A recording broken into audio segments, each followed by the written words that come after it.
Alright, 10.4 time here for Algebra 1, and this lesson is on solving radical equations. And I do believe that from the bottom of my heart, deep down at the bottom of my heart, I do believe that you guys will like this lesson more than the other lessons. Alright, this one, solving radical equations, is something you're probably more familiar with. This one is straight up algebra. And what I mean by that is that this one uses all the classic concepts of fairness and equality and all the things that you've grown to learn and love about algebra. So let's go ahead and look at another classic example of an algebra problem that might deal with solving radical equations. Alright, question 1. Let's go ahead and look at this one. It says solving by isolating the radical. What is the solution of square root of x plus 7 equals 16? Well, normally, if I want to get x by itself, I would look at how many buddies he has. And in this case, he has two buddies, square root and 7. So for this problem, which one would I get rid of first? Correct. Normally, we get rid of 7, and this is going to be the same thing. So I'm going to go ahead and subtract 7 on both sides. Equals 9.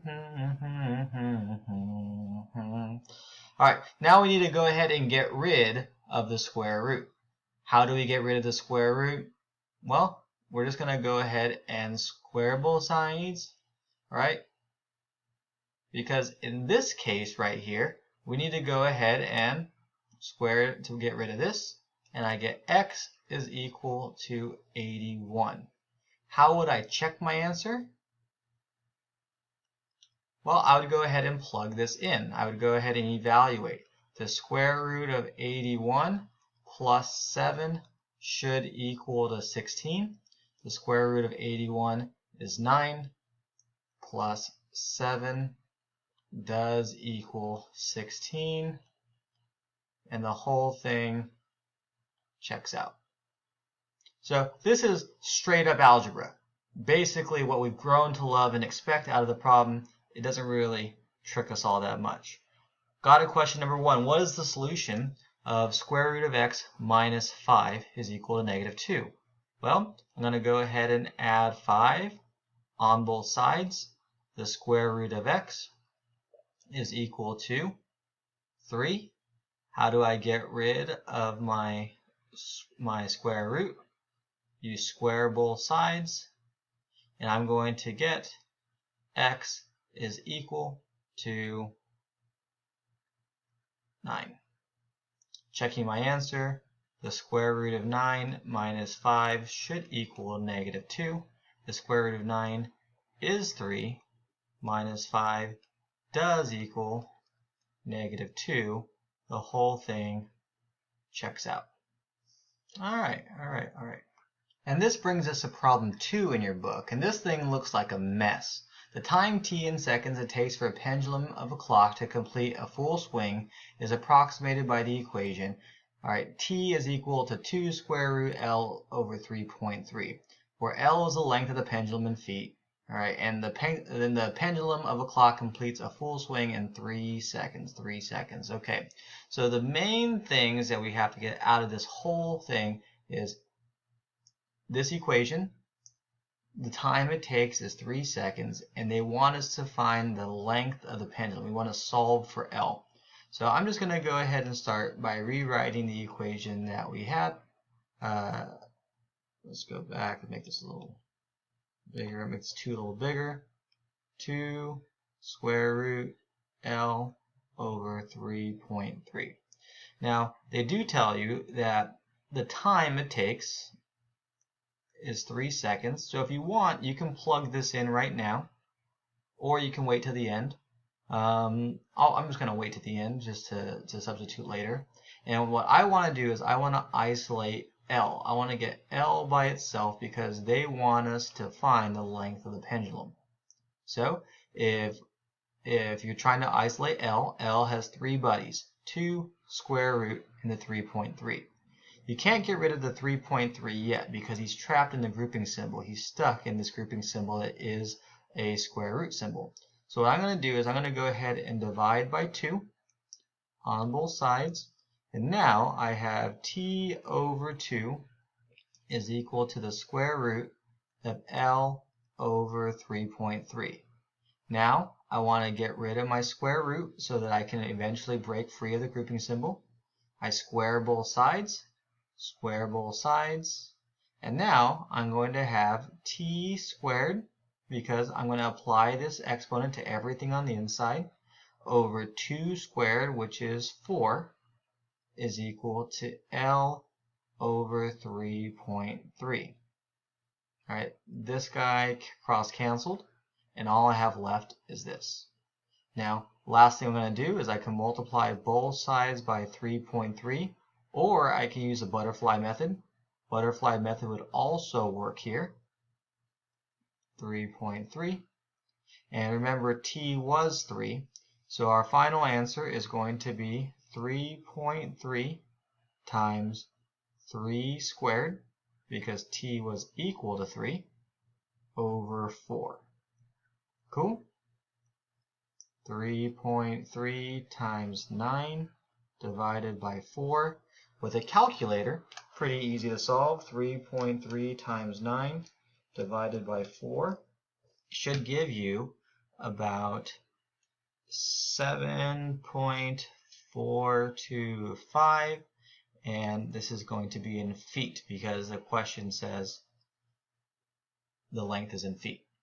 It says round to the nearest tenth of a foot, so this 4 is either going to round up or stay the same, so it's approximately 7.4 feet.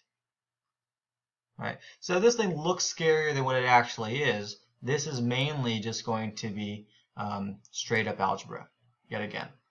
All right. With a little bit of substitution, I believe you have one question like this on your homework. Really not that bad. Not that good, but not that bad either. All right.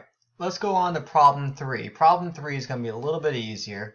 Solving with radical expressions on both sides. Alright, what is the solution of this guy? Alright, so we have the square root of 5t minus 11 is equal to the square root of t plus 5. Now normally, what we'd want to do is you want to get rid of one square root. Alright, so which one do we get rid of? The one on the left or the one on the right? One on the left, one on the right. Left, right, left, right. Well, the truth is you're going to get rid of both of them at the same time. Because how do you get rid of a square root? You square both sides. But if this is math and math is fair, I have to square root not only the left, but the right as well. And hey, look at that. These guys all cancel out. I'm left with just 5t minus 11 is equal to t plus 5. So this one was actually a lot easier to work with than what we thought, because now this is much simpler. We can move the t's to the same side, subtract t minus t. 5t minus 1t is 4t. And if I go ahead and add 11 and move the numbers on the other side, I get 16. 4t is equal to 16. Divide by 4, divide by 4, and I get t is equal to 4. That wasn't too bad, right? Now how would I check my answer? I can plug them in. I can say the square root of 5 times 4 minus 11 should equal to the square root of 4 plus 5. This is the same thing as 20 minus 11, and this is the same thing on the inside as 9. The square root of 9 does in fact equal the square root of 9. When I simplify all the way down, I find out that this checks out. So our answer was square root, or t is equal to 4. Looking at question 3, the same thing could be done. The first step is I square both sides, and I'm just left with the radicands equaling each other. 7x minus 4 is equal to 5x plus 10. subtract 5x minus 5x. So I have 2x on the left. I can add 4 is equal to 14.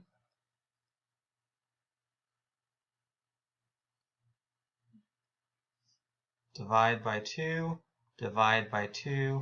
x is equal to 7. Straight up algebra, yo. So this one's not too bad. I like these problems. You will have a problem like this on your quiz, or your test. So be ready for this. It looks scarier than what it actually is, just like most math. Now here's an important topic of conversation, because sometimes in math, you think you're understanding everything, and then a bump in the road comes along and kind of throws you off. And this is one of those bumps in the road that can possibly throw students off. When you solve an equation by squaring each side, you create a new equation. The new equation may have solutions that do not satisfy the original equation, and these are called extraneous solutions. The root word of extraneous is extra, so sometimes you get extra answers that don't really work out. Like here's an example. The original equation in this case was x is equal to 3, right? And I try to go through the whole fairness of math problem. If I square one side, I have to square the other side, correct? So when I square to each side, I got this dude, and when I simplify, I got x squared is equal to 9. Now, this equation has two solutions because the highest degree is 2, so theoretically we should have two solutions. We should have 3 times 3 equals 9, and we should have negative 3 times negative 3 also equals positive 9. But when you go back to the original equation, there was only one answer. There was only one solution. So when you square both sides, potentially, you have the potential to get extra solutions, extraneous solutions. Okay? So identifying extraneous solutions. What is the solution of this guy? Now, here's a question for you guys. If I'm trying to isolate n, I have an n on this side and an n on the square root here. Which one do I, where do I move? Can I move this one over here? Can I move this one over here to meet this one? Well, this guy is trapped inside of a square root. So how do you remove a square root? You square each side.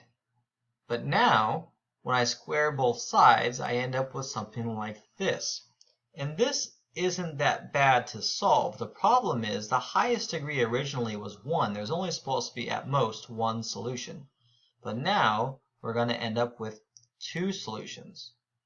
When I go ahead and move everything to the left, it makes it into a quadratic formula, a quadratic equation.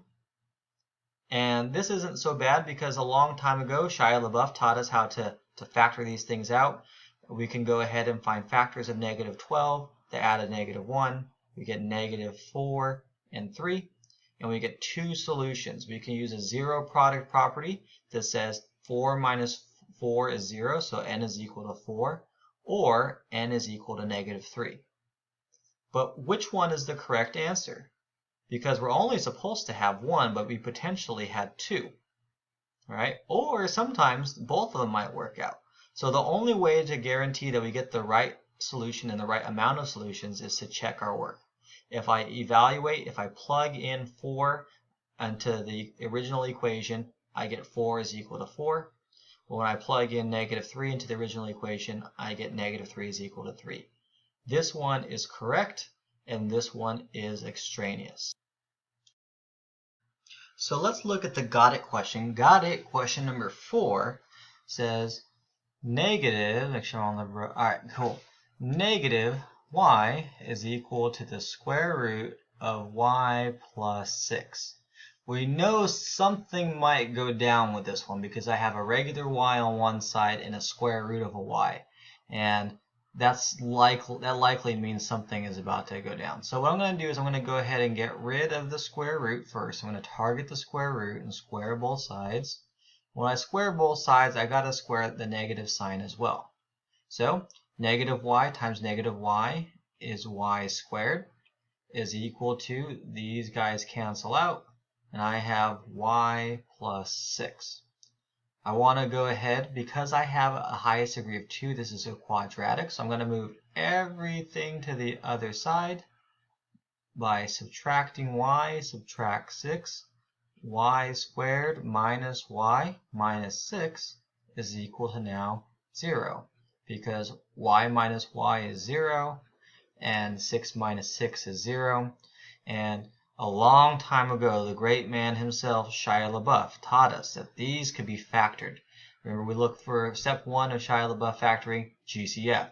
There's no GCF between all these terms. Next thing we look for are special cases, but this is not a perfect square trinomial. The next thing we look for is something called regular factoring, where we would try to find factors of negative 6 that add to negative 1.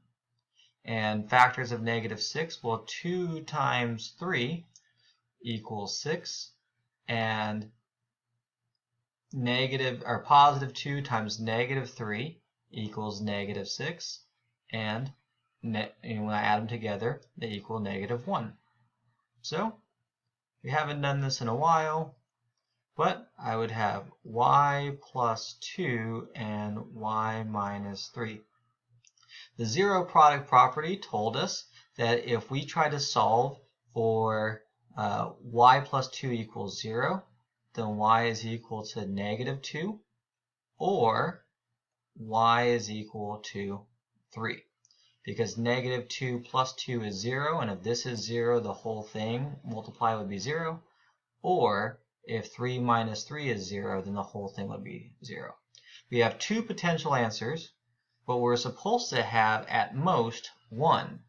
Alright, so like this is a weird area, and this is why we have to check for extraneous solutions. So let's go ahead and check our solutions. The only way we can check them is by plugging them into the original equation. So I have negative 2 is equal to the square root of negative 2 plus 6. Negative 2 is the same thing as positive 2 is equal to the square root of negative 2 plus 6 is the same thing as 4. Does 2 equal the square root of 4? Does 2 equal 2? Yes. So this thing checks out. So it looks like this is a good solution. Now, there is a slight possibility that I could get two appropriate answers. Just because one's extraneous doesn't mean that the other one is automatically good, and vice versa. So we have to be careful with these things. So let's go ahead and check the other one. Negative 3 should equal to the square root of 3 plus 6. Negative 3, does that equal to the square root of 9? Does negative 3 equal 3? No, it does not. So this guy is incorrect, and this guy should be labeled extraneous. The ultimate insult to somebody, maybe just calling them extraneous. Alright, not necessary, not even a solution, not even going to help in this scenario. Even though it seems like the answer, it is not. Alright, cool. I think that's okay. Finally, example 5 just kind of points out that sometimes equations have no solutions at all. What is the solution of this dude? Well, when I subtract 8 on both sides, I get square root of 3y is equal to negative 6. When I square both sides, I end up with 3y is equal to 36, and I divide by 3, I equals 12. And you're thinking, hey, Mr. Lopez, didn't you say that there might not be the solution? Well, when I plugged it in, I found out that something went very wrong. That this whole thing ends up being 14, and that's supposed to equal to 2, and that's not true. So in this case, the only one solution we got was extraneous, and when that one solution is extraneous, that means that there's no solution.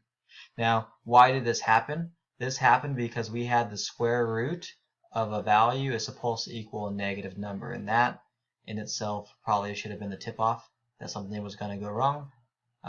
Also, if you think about this logically, like Like if I was trying to solve this equation by graphing, like it's same thing, not going to happen. So something just to keep in mind that sometimes there are no solutions, but in this case, right, in most of our cases, there's at least one. All right, that concludes this lesson. Good luck, guys. Enjoy your weekend after you finish all of your math homework. See ya.